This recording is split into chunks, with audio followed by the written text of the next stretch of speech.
Hello everyone and welcome back to the channel. तो आज के इस वीडियो के अंदर मैं आपको बताऊंगा कि जीएफटीआई कॉलेजेस के अंदर अगर आपको एडमिशन लेना है तो वहां पे एडमिशन लेने के लिए आपके कम से कम कितने परसेंटाइल होने चाहिए।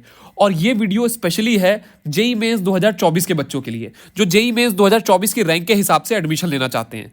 तो यहां पे मैं आपको मिनिमम रैंक बताऊंगा कि कितनी कम से कम आपको रैंक की जरूरत होगी ताकि आपका जीएफटीआई में एडमिशन हो जाए आपकी जेई मेंस 2024 की रैंक के हिसाब से। एक आपको ब्रॉड ओवरव्यू देता हूं कि student till how much rank can get allotment. आपको एक ब्रॉड ओवरव्यू मिल जाएगा कि कितनी रैंक वाले बच्चों को यहां पे जीएफटीआई के अंदर एडमिशन मिल जाता है, जोसा और स्पॉट राउंड तक का कितनी रैंक तक अलॉटमेंट होता है, फाइनल रैंक। और मैं सारी कैटेगरीज के लिए आपको बताऊंगा, भले आप जनरल कैटेगरी से हो, ईडब्ल्यूएस से हो, ओबीसी, एससी, एसटी, किसी भी कैटेगरी से हो, सबके लिए बताऊंगा।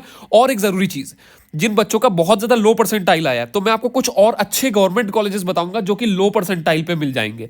भले आपका 10 परसेंटाइल आया है, 20 है, 50 है या 70 है, तो जिन बच्चों का बहुत लो परसेंटाइल आ जाता है उनको जोसा और सीसैप में पॉसिबिलिटी थोड़ी कम रहती है, तो उन बच्चों के लिए मैं यहाँ पे कुछ आपको लास्ट में गवर्नमेंट कॉलेजेस के बारे में भी बताऊंगा। अच्छा, आगे बढ़े उससे पहले मैं आपको बता दूं कि अगर आप भी अपनी जो रैंक है उसके हिसाब से सबसे बेस्ट पॉसिबल अलॉटमेंट चाहते हो, आप चाहते हो कि आपकी जो रैंक आई है उसके हिसाब से आपको best NIT, triple IT, GFTI या फिर कोई गवर्नमेंट कॉलेज जो बन रहा हो वो आपको अलॉट हो जाए, तो आप इनरोल कर सकते हो हमारे एक्सपर्ट काउंसलिंग प्रोग्राम 2024 के अंदर, जिसके अंदर आपकी पूरी जो काउंसलिंग है, चाहे वो जोसा हो, सीसैप काउंसलिंग हो, स्पॉट राउंड की, या फिर जो स्टेट काउंसलिंग होती है, पूरी काउंसलिंग आपकी एक्सपर्ट के द्वारा किया जाता है। कोई भी आपकी गलती के चांसेस नहीं रहते हैं। पूरा आपका branch ordering, college ordering, choice filling कैसे की जाती है बच्चों को पता नहीं होता है उसके बारे में, और कई बार कॉलेज नहीं अलॉट होता है इन्हीं सब छोटी छोटी गलतियों की वजह से। तो इस प्रोग्राम के अंदर जब आप इनरोल करते हो तो आपका पूरा जो प्रोसेस है काउंसलिंग का वो एक्सपर्ट के द्वारा किया जाता है, तो पूरी किसी भी गलती की गुंजाइश बिल्कुल पूरी तरीके से खत्म हो जाती है। और आपकी जो पूरी जोसा और सीसैप की काउंसलिंग है, पूरी काउंसलिंग आपकी एक्सपर्ट के द्वारा की जाती है सबसे बेहतर वे में, जो सालों से काउंसलिंग कर रहे हैं और हजारों बच्चों की मदद कर चुके हैं अच्छे अच्छे कॉलेजेस में पहुंचने के लिए। और मैं आपको यहाँ पे कुछ प्रीवियस ईयर के रिजल्ट दिखाना चाहता हूँ। यहाँ पे आप देख सकते हो 10 से 99 परसेंटाइल तक के हमारे पास अलग अलग टाइप के, जिन बच्चों का किसी का 15 परसेंटाइल आया, किसी का 98 आया, किसी का 90 आया, किसी का 60 आया। तो जिस बच्चे का जैसा रैंक आया था, जैसा परसेंटाइल आया था, उसको उस हिसाब से कॉलेज मिला। बहुत सारे बच्चे एनआईटीज गए, ट्रिपल आईटीज, जीएफटीआईज और अलग अलग स्टेट काउंसलिंग से उनको अच्छे अच्छे गवर्नमेंट कॉलेजेस में अलॉटमेंट मिला। और अब तक 10,000 से भी ज्यादा बच्चों को हमारे इस एक्सपर्ट काउंसलिंग प्रोग्राम के थ्रू पिछले सालों में एडमिशन मिल चुके हैं ऐसे अच्छे अच्छे कॉलेजेस में। अगर आप और भी जानना चाहते हो तो आप careermargdarshan.org वेबसाइट विजिट कर सकते हो। वहां पे आपको और आइडिया मिल जाएगा, हजारों अलॉटमेंट लेटर्स, और बाकी आप वहां पे डिटेल में चीजें जाके देख सकते हो। और अगर आप ज्वाइन करना चाहते हो एक्सपर्ट काउंसलिंग प्रोग्राम, तो आप कांटेक्ट कर सकते हो इस नंबर पे 9628582858। ये एक्सपर्ट इस नंबर पे कॉल करके आप एक्सपर्ट काउंसलिंग प्रोग्राम ज्वाइन कर सकते हो। तो मैं यहाँ पे इसको थोड़ा सा क्लियर भी आपको दिखा देता हूँ कि आप कौन से नंबर पे कॉल कर सकते हो। यहाँ पे क्लियरली लिख देता हूँ 9628582858। यहाँ पे आपकी एक्सपर्ट से बात हो जाएगी और आप पूछो कि किस तरीके से आप एक्सपर्ट काउंसलिंग प्रोग्राम ज्वाइन कर सकते हो और क्या फायदे हैं एक्सपर्ट काउंसलिंग प्रोग्राम के कैसे आपको एक्सपर्ट काउंसलिंग प्रोग्राम मदद करेगा, सबसे बेस्ट एनआईटी, सबसे बेस्ट ट्रिपल आईटी, सबसे बेस्ट जीएफटीआई, जो भी आपकी रैंक पे पॉसिबल है वहां तक कैसे आपको पहुंचाएगा, और जो बच्चों का लो परसेंटाइल आया है उनको एक कैसे गवर्नमेंट कॉलेजेस तक पहुंचने में मदद करेगा।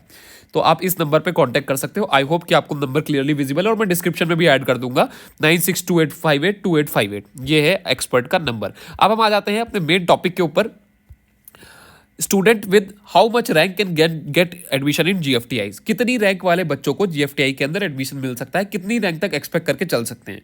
तो अगर आप जनरल कैटेगरी से हो तो मैंने यहाँ पे सबसे आखिरी स्पॉट राउंड की क्लोजिंग रैंक लिखी है, सबसे आखिरी बॉर्डर की बाहर की रैंक, मतलब ये बॉर्डर है। अगर आपका ये अगर बॉर्डर है तो यहाँ पे 2.5 लाख, जैसे इसका एग्जांपल है तो 2.5 लाख बॉर्डर है। अगर आपका इसके बाहर आया है 2,70,000 है, 2,80,000 है, तो आपके जीएफटीआई मिलने की पॉसिबिलिटी कम होगी।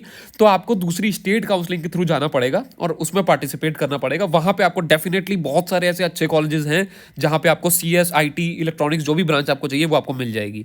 तो जनरल कैटेगरी वाले बच्चों को यहाँ पे 2.5 लाख रैंक तक जीएफटीआई अलॉट होते हैं। ईडब्ल्यूएस कैटेगरी वाले बच्चों को 2,60,000 रैंक तक, ओबीसी कैटेगरी वाले बच्चों को 2,80,000 रैंक तक, एससी कैटेगरी वाले बच्चों को 4 लाख रैंक तक, एसटी वालों को 6 लाख रैंक तक अलॉट होते हैं कॉलेज। तो ये पूरा ब्रॉड ओवरव्यू है कि आपको कितनी कितनी रैंक तक जीएफटीआईज मिलते हैं। जोसा प्लस स्पॉट राउंड को मैं जोड़ के बता रहा हूं। तो ये एक ब्रॉड ओवरव्यू आपको मिल गया। अब मैंने आपको बताया था कि मैं ऐसे गवर्नमेंट कॉलेजेस के बारे में बताऊंगा जो आपको लो परसेंटाइल पे भी मिल सकते हैं। तो यहाँ पे कुछ ऐसे गवर्नमेंट कॉलेजेस लिखे हुए हैं जो कि आपको, अगर आपका रैंक जो है वो 2-3 लाख रैंक से लेके 10 लाख रैंक तक आया है, 10 लाख रैंक तक, और आपकी कैटेगरी कोई भी है, आप जनरल कैटेगरी से हो, ईडब्ल्यूएस से हो, ओबीसी से हो, एससी से हो, एससी एसटी किसी भी कैटेगरी से हो, आपको यहाँ पे एडमिशन मिल जाएंगे। इनफैक्ट सीएस ब्रांच भी बहुत सारे कॉलेज में मिल जाएगा। सबसे पहला कॉलेज है शकुंतला मिश्रा रिहैबिलिटेशन यूनिवर्सिटी, सबसे पहला कॉलेज है। दूसरा कॉलेज है आईके गुजराल पंजाब टेक्निकल यूनिवर्सिटी। तीसरा है यहाँ पे MIMIT मेलाउट। उसके बाद RIT Gwalior, IIT Gopeshwar, university of Lucknow, REC Mirzapur, REC Azamgarh. तो ये कुछ कॉलेजेस हैं। इसके अलावा और बहुत सारे कॉलेजेस हैं जहाँ पे आपको एडमिशन मिल सकता है। बस कमी किस चीज़ की है, आपको रिसर्च करना होगा। अब आपकी रैंक आ चुकी है, अब उसको आपको देखना है कि भाई आपको कौन कौन से कॉलेज मिल रहे हैं, कोई मिस ना हो जाए कि आपको पता ही ना हो कि कौन से ये कॉलेज मिल सकता था, बाद में जाके पता चले जब पूरी काउंसलिंग खत्म हो जाए। तो अभी सही से रिसर्च कर लो और थोड़ी सी मेहनत कर लो काउंसलिंग के अंदर फॉर योर बेस्ट अलॉटमेंट। और बाकी मैंने आपको ऑलरेडी बता ही दिया है। अगर आप अपनी पूरा प्रोसेस एक्सपर्ट से कराना चाहते हो, कोई गलती ना हो, सबसे बेस्ट डिजर्विंग कॉलेज आपको अलॉट हो, तो आप इस नंबर पे कांटेक्ट करके उनसे बात कर सकते हो। तो आई होप कि आपको वीडियो क्लियर हो गया होगा, जो आपको मैंने बताने की कोशिश की है यहाँ पे कि GFTIs के लिए कितनी रैंक तक एडमिशन होते हैं और गवर्नमेंट कॉलेजेस आपको जो लो परसेंटाइल पर एडमिशन लेते हैं। तो अगर आपका कोई डाउट है तो नीचे आप कमेंट सेक्शन में कमेंट करके पूछ सकते हो। Thanks for watching this video. अगर वीडियो अच्छा लगा हो तो लाइक और शेयर कर दो और चैनल को सब्सक्राइब कर लो और भी ऐसे वीडियोस के लिए। तो फिलहाल के लिए इस वीडियो के अंदर इतना ही रखते हैं, मिलते हैं अपने अगले वीडियो के अंदर। तब तक के लिए गुड बाय।